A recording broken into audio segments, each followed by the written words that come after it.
Many people are drawn to spirituality because they want to improve their life situation. They want more money, or a better relationship, or better health. And it's okay, because as long as one is drawn to the spiritual path in some way, it will eventually develop into a desire to practice meditation, a desire to wake up for its own sake. However, what we can do, even when we're thinking that we need more prosperity and that spirituality is going to give it to us, we can work on the true meaning of spirituality, the true meaning of this idea of walking an awakening path. And we can practice letting go of attachments to everything except for ourself, everything except for what we consider to be the divine presence or the divine essence, that aspect of us which is eternal, which exists when we sleep, when we dream, when we're feeling good, when we're feeling bad, which is timeless. And it's when we're able to access that nature, more often than not, that we feel a sense of connection to the wholeness of life, that we feel that despite the ups and downs of the human experience, things tend to make sense, or things feel right.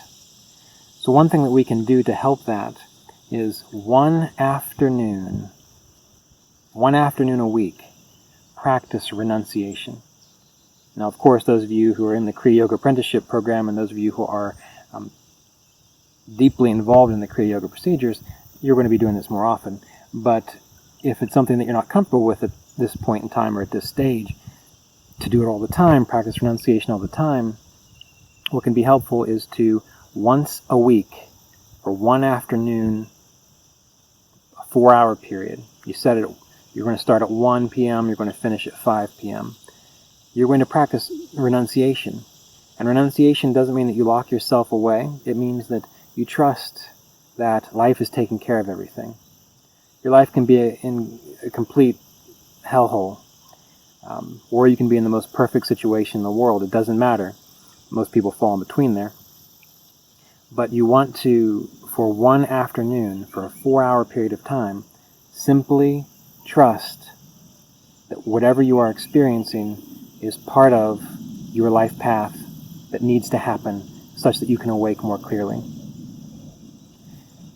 If you're devotional, you can actively give everything up to God. That doesn't mean that for the 4 hours you sit there and think, I give all this up to God, because if you really gave it up to God, if you really gave it up to yourself with a capital S, the wholeness of you, you wouldn't have to think about it. So essentially what you're going to be doing is taking a 4-hour period once a week, practicing renunciation, trusting that you are in the right place, that no matter what the rise and fall of your life circumstances might be, that if you can, all is well.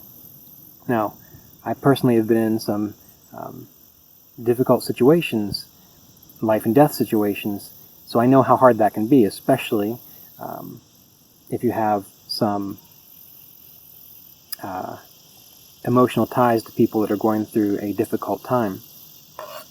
But it does not hurt you. In fact, it helps you, and it helps those that you care for, or those that you who you are a part of their life, to let go at least one afternoon a week.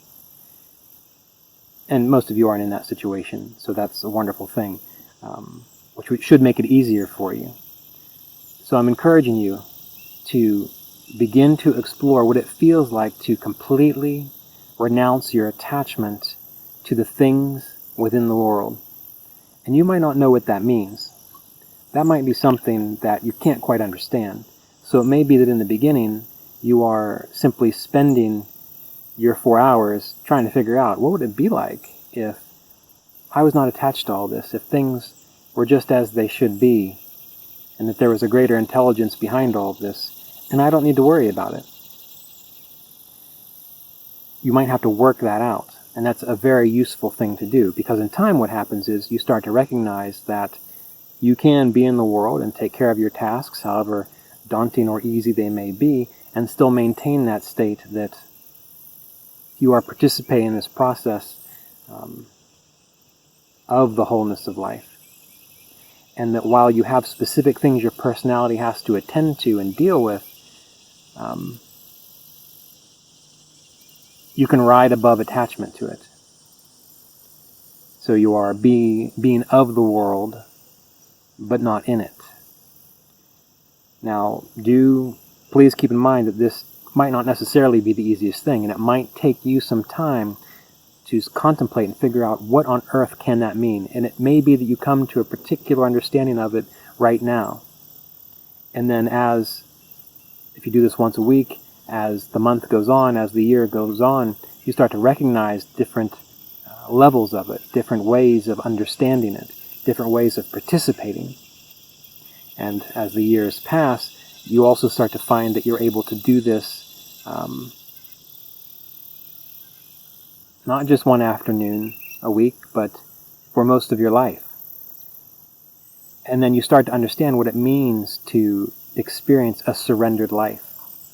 That is a very difficult thing for the human mind to comprehend. So don't expect yourself to. It's something that you have to experience. It's something that you have to practice, like we're describing, and see what happens.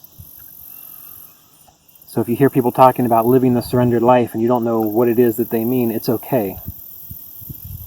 This is how you begin to figure it out.